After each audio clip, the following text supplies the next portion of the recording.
You got problems that you ought to be concerned with. Moolah. You don't know how you're supposed to earn it, or what to do with it, or how to keep it. You're a freak with a dark, shameful secret. But you're not the only one. Get your hidden financial fears with a blast of sun. Now your healing has begun. It's Bad with Money with Gabe S. Done. Hello and welcome to Bad with Money, a show about finances and feelings where we don't talk down to you. I'm Gabe Dunn, your host. Okay, Money with Katie. Can you tell my audience who you are and what you do? My elevator pitch? Yeah, totally. So I'm Katie, better known as Money with Katie on the internet. I basically try to write about personal finance in a way that goes beyond kind of the basic stuff that you've probably heard a zillion times and tries to weave in my mind, what are the more interesting elements of our relationships with money. And, you know, there are a lot of good wealth building principles out there, but I think once you've learned some of it, you've learned most of it. So I like to have conversations that dig into, okay, just this past week, we were talking about, well, what are the moral implications of building wealth? Like, is there an enough number that once you reach it, you kind of owe it to your fellow man to stop trying to hoard more? So I think that there are some fun discussions and dialogues to be had in the personal finance world that I wanted to see. So that's what I do. Well, you then go down in a submersible once you have that much money. That seems to be what people are doing. The billionaire submersible. I know. I saw the other day, it was like, would you rather get into the billionaire submersible or the billionaire Blue Origin rocket to Mars? And I was like, I'll go to Mars. I think Mars. Going underwater seems way scarier for some reason. It takes like 6 months to get to Mars. It's like, what do you it's not, got to binge some stuff. I don't know what you do up there. Or maybe you don't like the people. Who knows? But okay, I want to talk about that because I recently saw a reel or TikTok that you made that was like responding to someone who was annoyed that you call your followers rich girls. Oh, I don't know when probably this would have been, if you're referring to the reel that I think you're referring to, it happened sometime last year where somebody had reached out. Some guy had sent me a DM that was like, I just want you to know that you're really limiting your reach. That's what it was. Oh my God. Was it last year? Am I a stalker? And he said, well, I reshare it every once in a while. It's good. We have like merch about this DM. Okay. But he said, like, he ended the message with, as a straight white man, goodbye. I can assure you my opinion carries weight. And I was like, oh, and every time I get a message like this, because it happens probably like once a quarter where someone will be like, you shouldn't be trying to talk to women. Every time I like look them up and like without fail, they're a real estate agent or an insurance salesman. Like Absolutely. Every time. And I'm like, thank you for your marketing expertise. Absolutely. Yeah, I just got, this is like a tangent, but I got a DM that was like 4 1-minute audio clips. And I was at the pool with my friend. And I was like, what do we think this is? And I was like, okay. Gamble. And I was like, I'm going to listen to it with him. And the person started with, I support the trans community, but here's what you're getting wrong. And I went, goodbye. Oh, no. No, that's going to be a no from me. I'm not going to spend 5 minutes listening to this information. Anyway. Yeah, they're rambling. Oh my God. Yeah. You're like, anything that starts out, I believe in this, but you're I was like, okay. Goodbye. Everything after that. So what was the response, or what caused like the whole, you made merch about it, you said. And what, like you were talking about why you call them rich girls, but like, what was that all about? Yeah. So the origin story of Rich Girls was that when I had my own personal financial awakening, it was kind of coincided with the hot girl summer trend. Oh, sure. And so I was like, oh, hot girl summer. No, we're going to have a rich girl summer. So it was kind of a play on words for rich girl summer, but it just stuck. So I still very much lean into that. And I personally really like the color pink and, traditionally girly things. So I will use that type of branding. And yeah, every once in a while, a guy will be like, this is really off-putting. I'm like, well, then maybe it's not for you. Like, if you find it off-putting, then go listen to someone else. Like, no one's got a gun to your head making you listen to me. So I think it's just a matter of like personal expression. But we did put the DM on a pink glittery mug. And it just has the quote. It says, as a straight white male, I can assure you my opinion carries weight. And we call it the My Qualifications mug. And it's sold out in like a day. And my favorite thing ever is when people are like, they'll tag me in photos of it. I'm like, oh, I got my favorite mug for the Zoom call. Or like, I bought this for my husband. Oh my God. I should start just making mugs and t-shirts of the people that send me. I support the trans community, but well, a big thing about this show too is that people will be like, for a while, people were like, well, this show's not going to make you rich. And I was like, no, I never said it would. Yeah. And weird to assume that was the purpose. I never said it would. Right? Yeah. I'm not rich. So like, I don't know. But yeah, I mean, it's very interesting. Like, because there's also this sort of branding around women where I think it's like the wanting to like wealth plan or something. Like what does rich mean to you in that context? Yeah, I think it's a good question because my views on this have evolved so much over the last few years. I think initially when I really embraced the slogan, even kind of as a joke, it was like, yeah, we all want to get rich. Like, duh, that's how you stick it to the patriarchy. Like that was kind of like, I had this very kind of basic and surface level understanding of what it means to be feminist or what it means to make progress. And I think over the following years, and frankly, as I started doing this work full time and just had so much more time and energy to devote to understanding not just the basics of personal finance, but also the structural components of these things. And, like the cost of housing, healthcare, education, things like that, where it really opened my eyes quite a bit. And it's become a bit of it's one of those things where I sometimes wonder, like, when will we fully outgrow this sentiment? Because I feel like our message has really moved beyond it, but it has kind of stuck as a term. But I do think that one of the things that I still kind of grapple with is, how do I hold those two truths at the same time of like, yes, I want people to be able to build wealth and have security. And yet at the same time, I don't think that these individual solutions are actually going to fix anything. And that's tough. Like how do you kind of see once you see through that matrix of like, oh God, by participating in this, I am like upholding the very thing that I'm criticizing. But then simultaneously, what is the alternative if this is the system that I exist within? And this is the game I have to play and the rules that I've been given. So I think that it's one of those things that I take as a pretty, I guess, serious responsibility to work through that and figure out where I really land on it and how to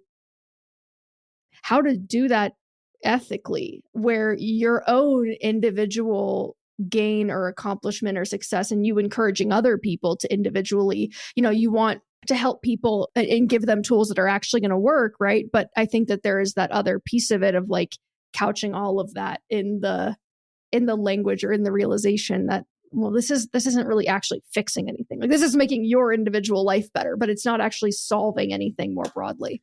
Yeah. And sort of how helpless it feels a bit to do all that while like, politicians who don't even care. We don't even, or rich people, we don't even know their names are like doing so much more in the negative direction. Yeah. You know what, Gabe, I think when you came on the show last year, you and I talked about this, how once you reach a particular status in the personal finance world, like, there are some talking heads, some pundits that are worth literally hundreds of millions of dollars. And rather than saying, okay, now I have the power and influence and money to actually solve some of these problems that I can see and to influence things positively, I'm going to double down on the personal responsibility language. And it's like, that's not what we need you to do anymore. Like now you've been given this platform and this wealth that could actually impact things. And so I don't know. I think that's another interesting piece of this is like how you use it once you have it.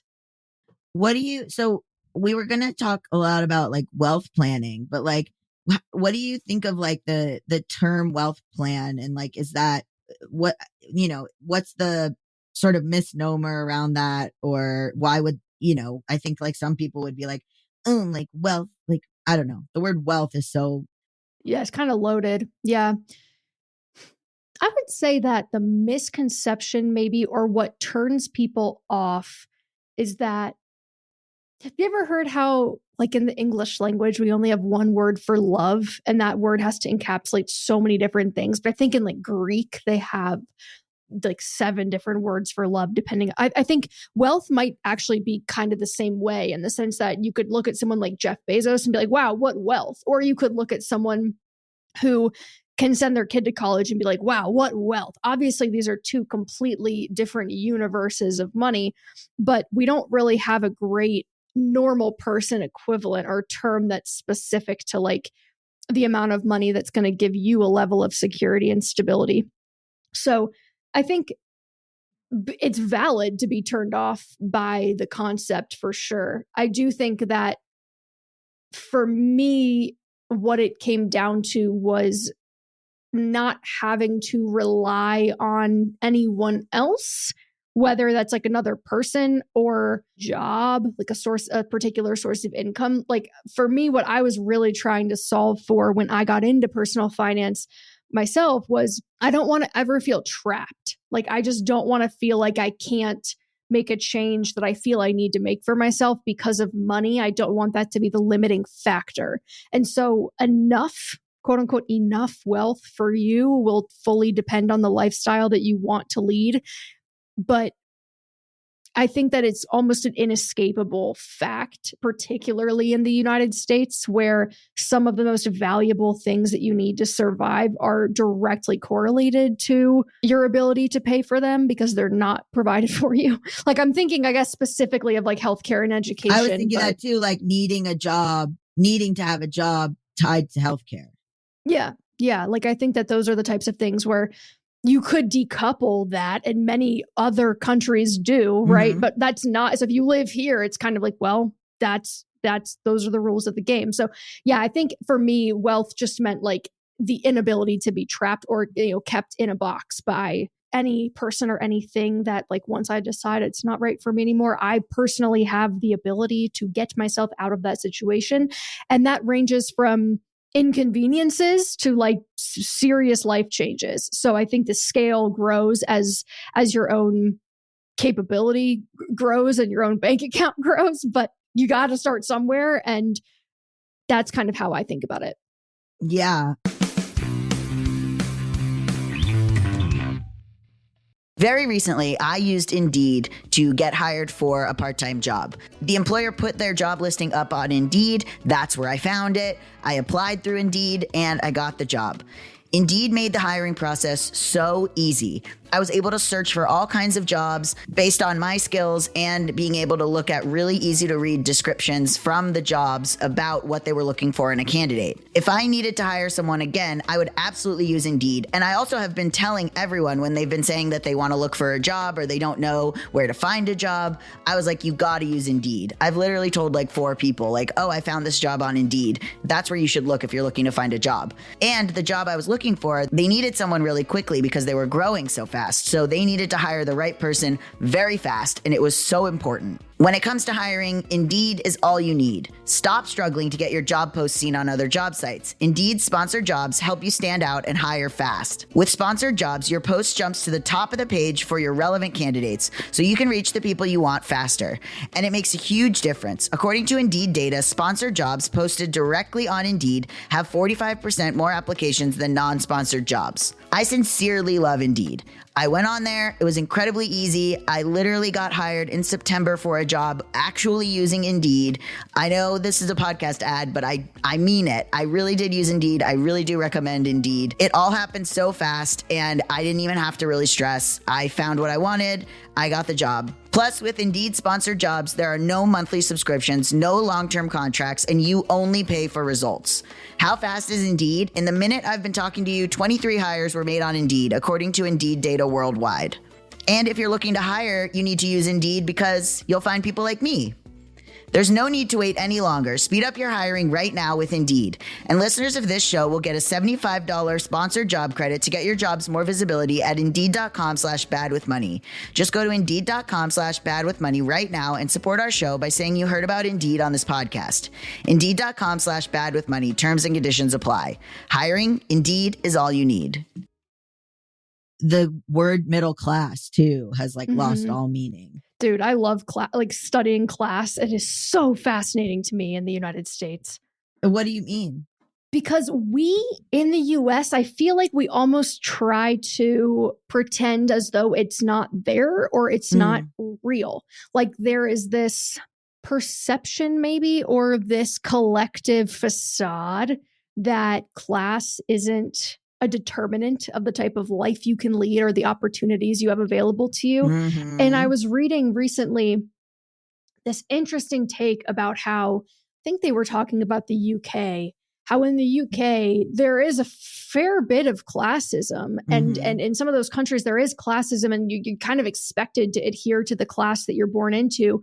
But that in many ways, that's a more honest representation of how life actually is. Whereas I think the class mobility, I don't want to call it a straight up myth because I know it does happen. It's not like it's completely false, but I think the prevalence of it is a little misguided here. And so in a society where theoretically you have the ability to change your class through hard work or luck or opportunity or whatever you want to call it, now your class isn't just reflective of how you were born, but it's reflective of you as a person and your character. Because if you can change it, and you're not changing it, well, what does that say about you? You're not working hard enough, or you're not smart enough, or that you're lacking in some way. And so I think that's where you get a lot of the stigma against the working class and the poor, the working poor, because there's this idea that they should be able to change it and they're not. So clearly that's a character flaw. And I think that you see that really strongly in the moralizing that we do around money in the United States. So I just think class is a really fascinating topic. I mean, we have the myth, the joke of the kid who gets out of the hood by playing basketball. Yeah. That's literally a stereotype, a trope. Or and that's someone giving their body to labor for a certain amount of time until the body runs out. And then they're expected to have kept their money together and support everyone else where, it's we have that largely for people of color, for Black people with rappers or stuff like that. Right. That's literally a stereotype. It's funny to mention the UK because I watch Love Island. And I also watch. I love this pivot. Yeah. And I think all the time about because the UK's accents are very specific to class. Yeah, that's such a good point. Their accents are giveaways immediately. And so they dive into that a lot. And on The Bachelor, it'll be I'm a nurse or I'm in medical sales or I'm an influencer or something like that. And on Love Island, I'm a plumber. I'm a carpenter. I'm work construction. I don't think there's ever been a plumber on The Bachelor. Right. Yeah, you're right. I think that's a really interesting point, actually. I've never noticed that. And admittedly, I don't watch Love Island, so that might be why. But it is funny because I feel like there is a lot of judgment and prestige tied up in what you do for a living in the United States. And I hadn't actually made that connection before, that it could be somehow tied to this expectation of class mobility versus the status quo. And this is just how it is. And who knows? I mean, over time that probably has shifted. And I think you could different countries over time probably experience this differently. But just the example I had heard was some countries are just more honest about class than the US. And the US does not want to admit that it has a working quote unquote underclass that basically keeps everything else running, because as long as we can pretend that, well, if those people wanted a different lot in life, they would just go get it. They would just change it. It's fine because they're choosing that. But it's but you're really not choosing to be a low wage worker. That's just the best bad option. If someone on Love Island is a lawyer or works for the government or some bigger job, it's literally all that's talked about them for the whole season. Wow. They're obsessed. But like if Really? someone comes on and is like, oh, I'm a carpenter, everyone's like, hot. I mean, it's different, you know, it's like extremely Hot. different. And so, well, I think a lot of times it's like they have abs because they work construction or Yeah, because whatever it they're is. like actually doing a real job, not a fake email job, which is how I refer to what I do. Yeah. Or they'll be like, oh, I live at home with my parents. And people are like, okay. Like, but Mhm. here in the US, they'll be like, oh, sent home night one. Like, it's so wild. And I noticed that I'm the person that's like watching this, this stuff and like not taking in what they mean for me to take in any capacity. You're like socioeconomic observation number 4. Yeah. about Love is Blind. Like, you know, just me doing that. And maybe I should be doing some sort of a Love Island class recap, whatever. I feel like that would really do well. Yeah, I mean, you could say here in the US, like Southern accents are seen as some sort of lower class, but then you have these like very wealthy Southern people. So it's like the Yeah. accent doesn't really give away as much as I think it does other places. Mm-hmm. That's a good point. So let's say you're just like starting to get organized and you're in your, well, we say in our 20s a lot, but let's say like you're in your 20s. What are like the first 2 things? And then I want to go into like older too, because I feel like nobody talks about that. Yeah, definitely. To me, the first steps are actually kind of the same regardless of your age. And that Okay. to me is about just inventorying where you're at.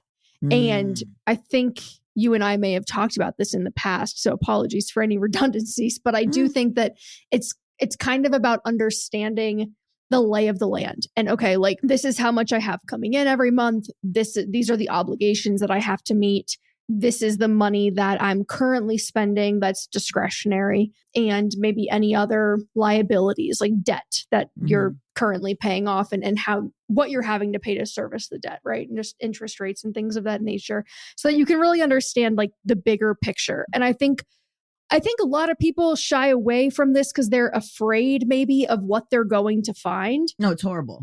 And I think that's a pretty natural feeling. And I think like our default behavior around money is actually like biologically very sensible. Like the part of our brains that we're having to engage to like do this stuff is like the part that evolved last, and the instincts that are driving, you know, our most like visceral instincts. It's like the caveman was not like, oh, you know, I should really make sure that I'm preparing for retirement because in 15 years from now, I'm going to want to make sure this cave is still up and it's like, no, he was dead. And they didn't even have a bartering system. Bingo. So you're like, it's all very in the span of human history and like how we have evolved. It's all very foreign to us. So I think that like the way that people just naturally approach it is often like, yeah, that makes literally perfect sense for like a human being. But I think we can help teach ourselves, okay, here that we have this ancient hardware, we need to put some new software in it and like try to make it run to make sure that we can get this thing going. So I think that inventory and kind of facing the facts is first. And I always say that even if you don't love what you find, you're still going to experience less overall anxiety than before, even if it's bad news, because now you know. It's like you've opened, what is it, Schrodinger's cat? You've opened the box. You know, and the if cat the is dead. You know if the cat is dead, or it's like you're facing facts and you can start making a plan now, which I think is really, really important for a starting place. You can't bypass that. And I know that not everybody loves tracking spending, but I do think that in the first month or two, you do kind of need to, because it's just it's very hard for the human brain to intuit those types of things. Like it's hard to ballpark these and just guess. I don't know about, I mean, maybe there are some listeners that have that special skill. I don't. Like I had to sit there because I'd be like, I think I spent like, I don't know, like $2,000 this month. There's like no way it's any more than that. And then I'd open the credit card and it'd be like $3,300. And I'd be like, oh, yeah, I forgot about the other $1,300. So even if you're, a super competent, intelligent person, I think it's just something that like our brains are not designed to do. So you kind of have to get things on paper in front of you. And once you do, I think you can, I know you're like, ew, gross. Ew, gross. But I think I say this to people too, though. You can start to plan though. And it's like one of those things that it does suck sometimes, but there's almost no way around this step. And I do think that what I am always happy to hear when people will reach out and be like, I did it. And I actually feel so much better. I've never had a single person be like, I really regret doing that. I regret trying to make a plan. Like, no, it's always like, oh, that was hard, but I'm really happy I did it. Like, I feel really good now knowing at least like what my next steps are. Because for most people, again, regardless of age, I do think that the two most common next steps are either going to be the recognition that, okay, I'm actually making pretty good money and I don't know where it's all going every month. Like I need to like address my spending habits because I should be able to save more than I am. Yeah, we had a listener write in about that. It happens more than you'd think because I think we often assume that it's a problem of not having enough coming in. But like there are a lot of people that it's just, again, it's natural. It's just you have more resources, you spend more. It just happens. So there's nothing wrong with that. But I think that is one path. Or the alternative, which is like you look at what you're earning and spending and you're like, I don't have anywhere to cut.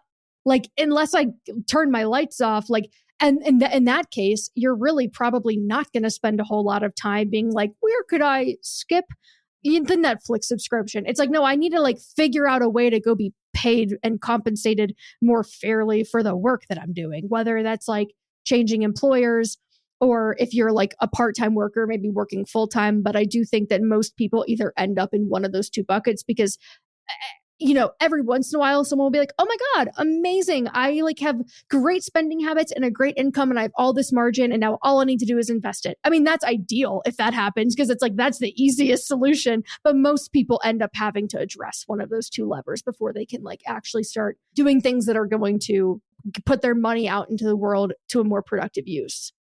What do you say to do with money that you're investing? Like that you're like, oh my God, look, I have this extra $500 every month. What now? What? Yeah, totally. That's like the best case scenario. Is if you're like, oh, look, extra. It's like fantastic. Right. You have like 4 buttons to press and you're going to be done. So in that instance, I think there's like a mental checklist that I'd go through, which is like, okay, first I'm looking at existing liabilities. Do I have any debt on the balance sheet right now where the interest rate is like above 5 or 6%? If yes, I'd probably be like, all right, I'm going to really focus majority of my effort there first just to knock that out. So I heard the other day an interview with a couple who made like hundreds of thousands of dollars per year and had probably 10 or 20,000 in credit card debt. And like they were earning enough such that they could like pay it off in a couple months.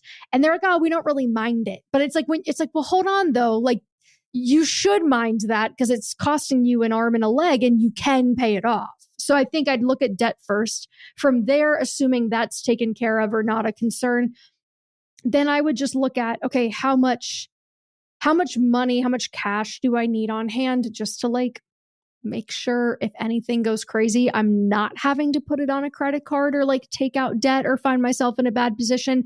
Typically, this is what we think of as like an emergency fund, but it doesn't even have to be that formal. It can just be like, is there enough money in checking right now that could like cover a couple months of my expenses if something really, extreme happened? And then if those two things are done, then I'd be looking at, okay, well, now I'm ready. Like I've played sufficient defense. Now I'm ready to go play offense.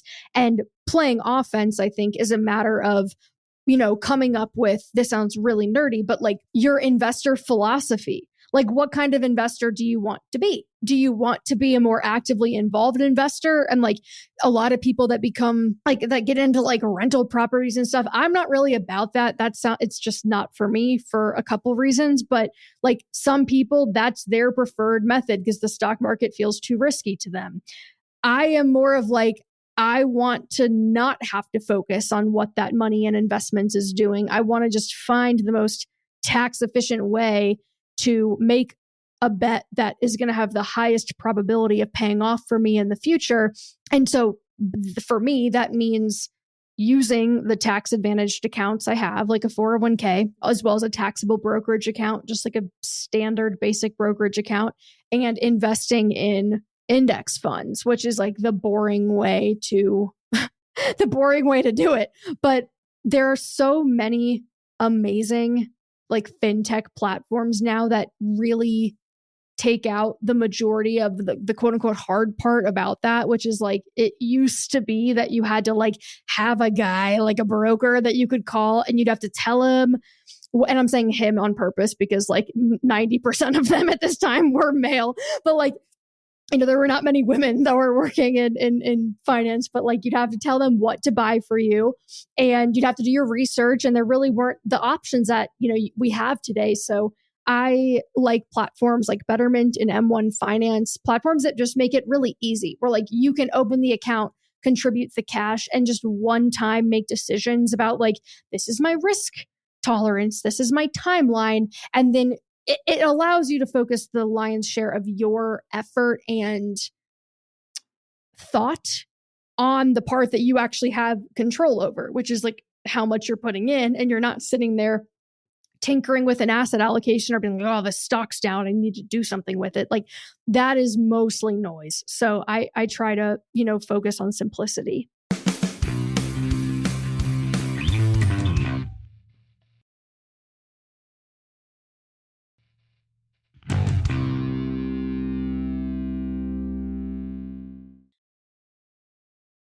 I feel like with wealth building, you're like, I'm accumulating. And then people don't like think about like, I had to like rethink like, okay, this is not going backwards. But it's like so hard to do. 100%. Meaning because you were having to withdraw. Mm-hmm. Yeah. No, I think that's really interesting. So how did you deal with that? It like mentally sucked. I mean, it's still sucking. It's sort of put like this breakup and then moving out and then like not owning this house that I owned, you know, like it's sort of like caused this, I can't really, I don't want to get into so much of it, but basically like domino effect of. Yeah, I'm not that I don't want to share my own finances. I absolutely do on this show, but I will say that they took a significant hit because the other person has familial and generational wealth and I do not. And so when it came to legal fees, I was at a disadvantage. Or when it came to the house, I was at a disadvantage because I had spent a lot of money renovating, paying the down payment, blah, blah, blah. And that's hard too, because like that, I mean, it really highlights too how, you know, we were talking about this on a Rich Girl Roundup we did earlier this week, just about how the really hard pill to swallow in all of this is like, life isn't fair. And like some people have to work a lot harder to achieve the same things and will, when faced with setbacks, have fewer, you know, the well to draw on is not as deep. And so there's the zero well to draw on. Right. It is and just it's like, me. so now it's you. And Right. so in some ways you could look at that and be like, it's true. Like, that does suck. And like that is unfair, like objectively. But at the same time, it's like, thank God you had done what you did, because it probably would have been a lot worse if you hadn't. So like, there's some element of that like, I always come back to just trying to do the best with like what we have, and what we have in quotes is going to look different for everybody. You're right. Money can be very messy. Like that story kind of highlight, especially when it's not happening in a vacuum. Like your money is not in a spreadsheet separate and apart from your real life. And so this is kind of exactly what I meant when I was like, I would never want to feel trapped. Like I want to know that like I have the ability to like leave situations and I'm not having to stay in situations because of the money. Well, that was a big consideration, was when you said that, that's what I was thinking about is like, you know, you buy a house with someone, you tangle up a lot of your own money into that with the expectation that you have that house It accumulates value. You can rent it out if you need to. Like it feels very safe and secure. And then when you lose out on that and the other person sort of has more of an ability to fight you. But here's the thing is that at the moment of leaving that relationship, is my freedom from the way I'm being treated, is that worth my whole life savings? I don't know. And then it's kind of been this crazy thing of like not even really being offered my down payment back, not being offered a return on the renovation, like not being in a way that like I think a lot of people need to realize like life keeps coming and it happens at you and there's nothing guaranteed. And also that like just be very careful about that kind of thing.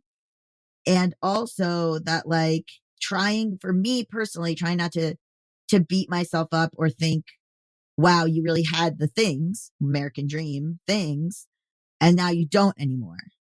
And feeling like, okay, all of the stuff that I've done, especially with this show, all of it was like working towards like, hey guys, I bought a house, like post about it. You know what I mean? We did it. Feeling like it's a community, like we did it. And then to be like, actually still being in sort of a legal situation where I'm like, okay, now I'm sort of back at zero.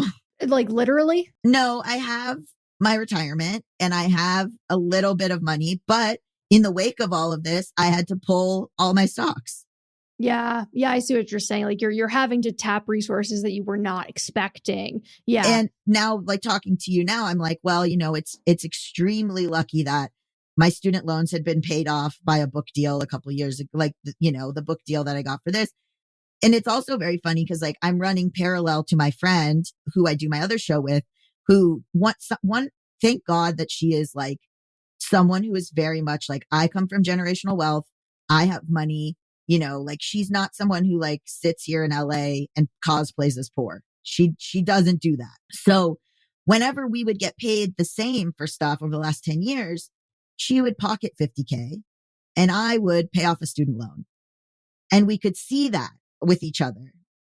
And so to me, I'm like extremely lucky that this is all happening and I don't have any student loans. But did I have to leave both of the homes that I lived in, move, pay, you know, all this stuff, pay a lawyer, pay for a new deposit?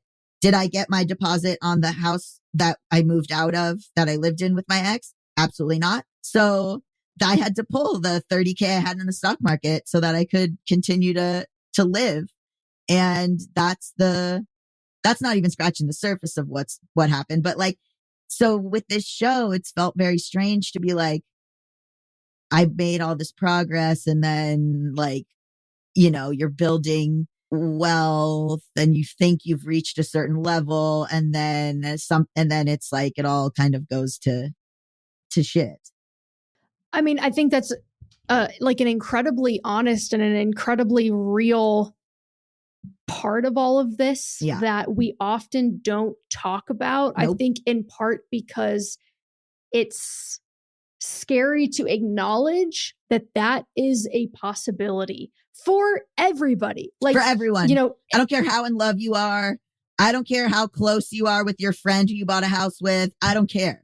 It took a very specific, like it manifested itself in a very specific way in your situation. But like, I think about this all the time, how like, you know, you could get into a car accident and someone could be killed and they will come for their family can sue you for everything you have. Like everything can change in an instant. And I think that is, that does keep me quite grounded, I think, in like the reality of almost, have you ever heard that phrase, you got to make hay while the sun shines? It's like, it's like you gotta, when the going's good, like you gotta really go for it, because there is no guarantee that it's always going to be that way. And so if you have opportunities, take them.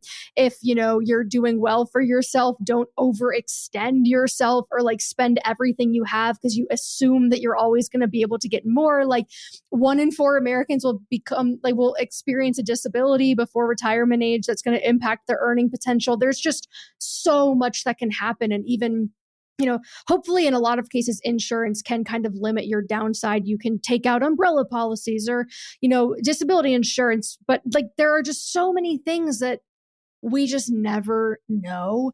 And I think that the story that you kind of just told about that, it does sound almost like we have these narratives about ourselves. It's like, I did this and this, and I'm climbing this mountain, and then this big gust of wind comes and knocks me back down. It can feel very like identity shaking. Like, yeah, that's how I felt. Right. And I think that at some point is going to happen to all of us to some degree. And I think that it's a good reminder and has served as a good reminder for me personally of like, you don't want to get, it's almost like a humility check. I'm like, yeah, Katie, things are going well now, but like, you never know where you're going to be 6 months from now. So like, don't get too comfortable, and you obviously don't want that to happen. You don't wish that on anybody, but it is a reality. So I think it's really, even as counterintuitive as it might feel too, I think like just thinking about everything you've now been through and gone up against, it's like in a weird way, this was actually probably even more helpful and insightful for your listeners. And like, had everything been perfect, it's like talked about it really on the show at all, because I've just sort of been like embarrassed and I don't know about sharing it with the community and like crying a lot. I've been crying a lot. And like, I haven't really like talked about it because I mean, 1, they tried to get me to sign an NDA, which is fucking hilarious. And 2, yeah, don't do that. Absolutely not.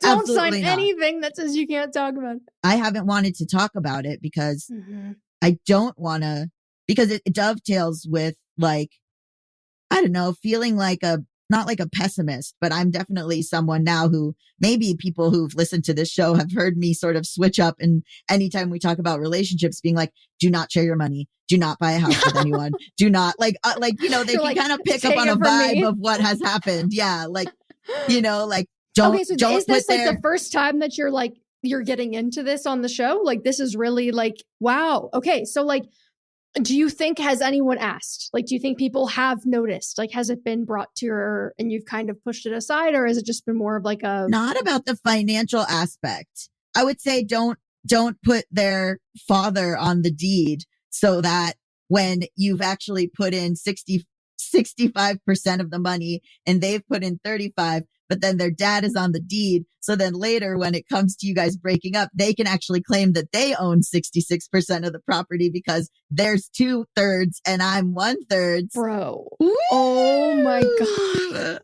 Yeah. See, but like, that's a valuable lesson. Like, what's actually interesting is like, this is probably divulging too much on this is embarrassing on my part, but I am like very, very nosy. And so I sometimes will like look up, if I go to someone's house and it's like really impressive, I am like all about the like Zillow. I'm like, all right, let me like see what you paid for this. I wanted to see, like, you can look up city like property tax estimates where you can type in someone's name and see what properties they own and like what the tax assessed value is. And I noticed for like a number of people I know that are married and like heterosexual marriages, that the husband's name is the owner of the house and theirs isn't. And I'm like, I know that you're paying into that house and your name is not even on it, as like, that is dicey. I don't know the like legality around in like a common law state, or what's it called, common property, or where like if they got divorced, like what they would legally have a right to. But I'm like, that seems like an unnecessary risk.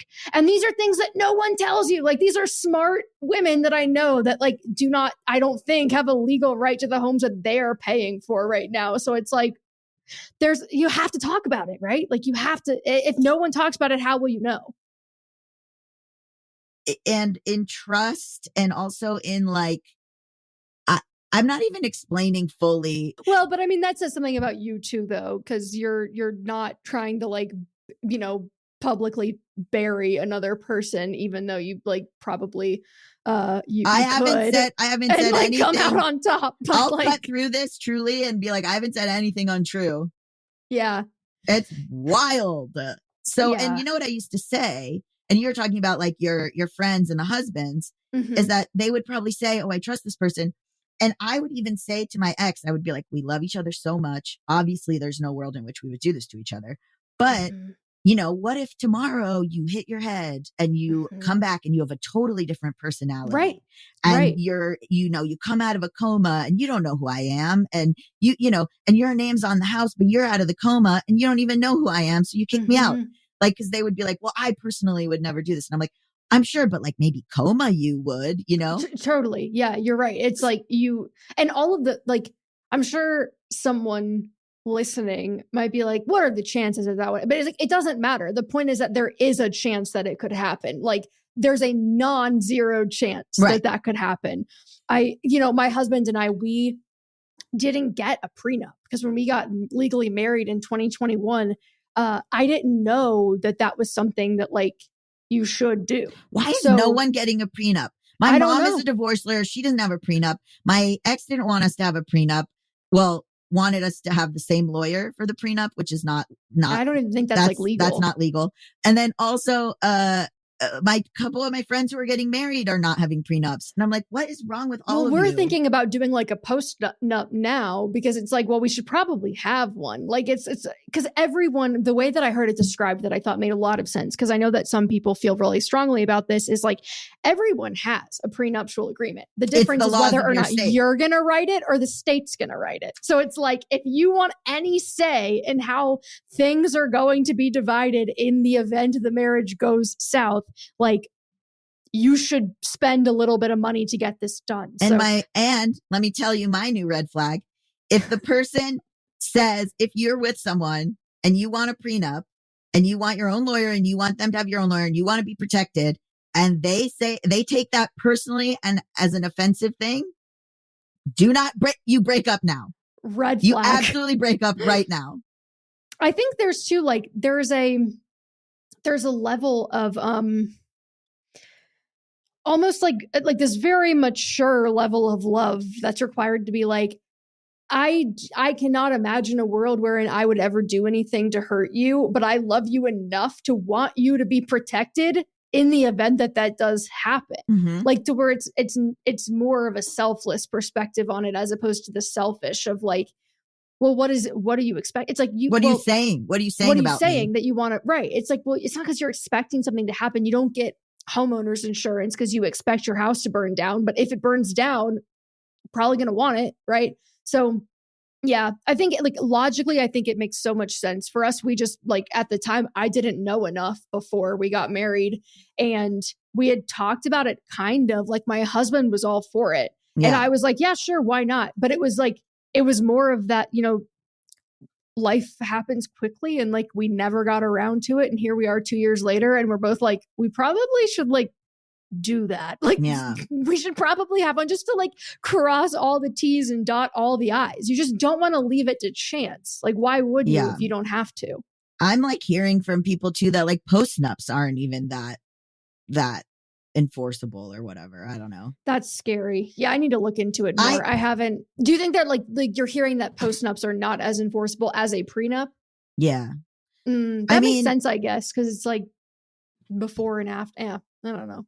I mean, it's like, yeah, I don't know. I mean, wow, therapy has occurred today. But it's just like, yeah, it's just been like, it's been devastating, like emotionally devastating. And like, if we,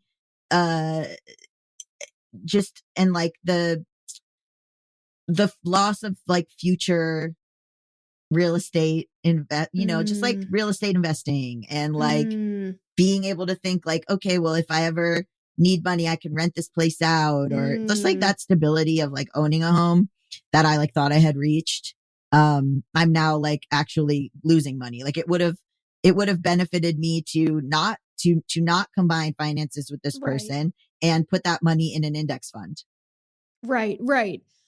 Man, that's really hard. I think too, like what you just said about it's emotionally and financially devastating. But I think that there's this part of it where you're almost, it's not just about grieving like what you lost, but you're grieving like a future that you thought you had. A stable future. Totally.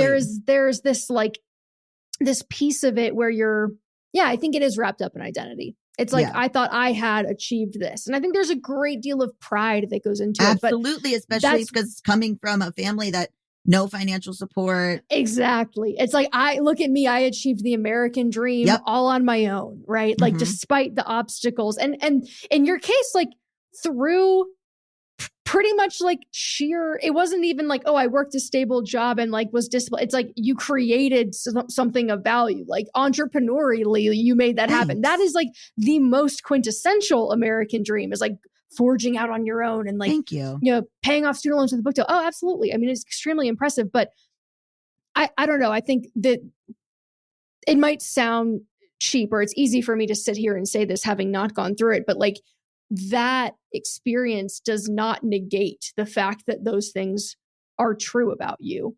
Thanks. Like just because you don't currently, it's like, it doesn't matter. You still did it. You still achieved it. And you'll achieve it again. Whenever I talk about things like this, of just like that fear of like something going sideways, and like when you came on my show, you said something to the effect of like, what people don't realize is that when life happens, it keeps happening. It's not like one bad thing happens and then you just get to deal with that. It's like one thing could happen and then something else. It's like very quickly things are spiraling out of control. And when I would talk about the fear that I felt that, you know, oh, things are going well, what if they stop going well? Like, what if things go wrong? And they will. And like I lose it all. Like, then what? What if I go back to square one and, you know, living in that fear financially? Someone had emailed me and said, hey, like, loved that episode or whatever. But they were like, but you have to remember, you'll never be at square one again, because you can't undo the person that you had to become in order to do all those things in the first place. Like, you'll never actually be at square one again, because it's irreversible. And I think that definitely applies here. But like, would you have rather that not happened? Obviously, like clearly that this is a big setback, but the pride and like, I think the identity that you felt having achieved those things is still very much yours. Like you can't give that up, you know, like don't let that be a casualty of this situation too. Yeah. Thanks. I mean, I think, no problem. I think that we've gotten some people writing in about divorce and things like that. And I think hopefully that like everything you're saying, they're hearing it also. Like, I hope that the people listening are hearing what you're saying to them through this microphone also. Yeah, same. And it's someday I know I'm going to need to hear it so I can come back to this and be like, see, Katie, like, don't get divorced. My husband's like, wait, what? Wait, are we divorcing? Oh my God. Or just something else. Like, life is messy. Like, He's I going don't know. into a coma. Yeah, and he's going to come out. And, you know, but it's true. Like, it's not an if, it's a when. Like, there's going to be something that derails you, and it's a matter of time. But like, I just hope when that happens for me, because I know eventually it will, that I can remember that like, it's not a reflection of who I am. As much as it is like just a function of being a human in relationship with other people and like existing in an imperfect world. Yeah. And like, that's ultimately the only thing that we can like be working toward financially is helping to, I don't know, like cushion the blow a little bit, like to make these things not so debilitating that you can never come back from them.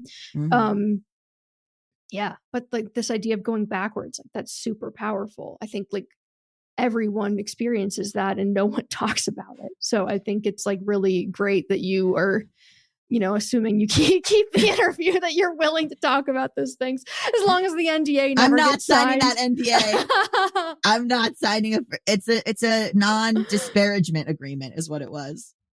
Oh, not even non-disclosure? No, it's a non-disparagement. Wow, that's like really intense. Well, this has been so fun. What a winding road we just took. Where can people find you and more about you? Oh, man. Moneywithkatie.com, The Money with Katie Show, wherever you get your podcasts, and Money with Katie on Instagram, Twitter, and TikTok. Although I would love to eventually not be on social media anymore. That's a long-term goal, but doesn't that just sound so great? Like, can you imagine life without social media? But yeah, I think if you like podcasts, The Money with Katie Show is probably what you're going to be into the most. Thank you so much for coming on. Thank you. Bad with Money with Gabe Shane Dunn is a production of Noted Bisexual, produced by Melissa D. Montz and Diamond M Print Productions, edited by Diane King, post-production sound by Coco Lorenz, and music by Mike Kaplan, Zach Sherwin, and Jack Dolgen, as sung by Sam Barbera. Thank you. Love you. Bye.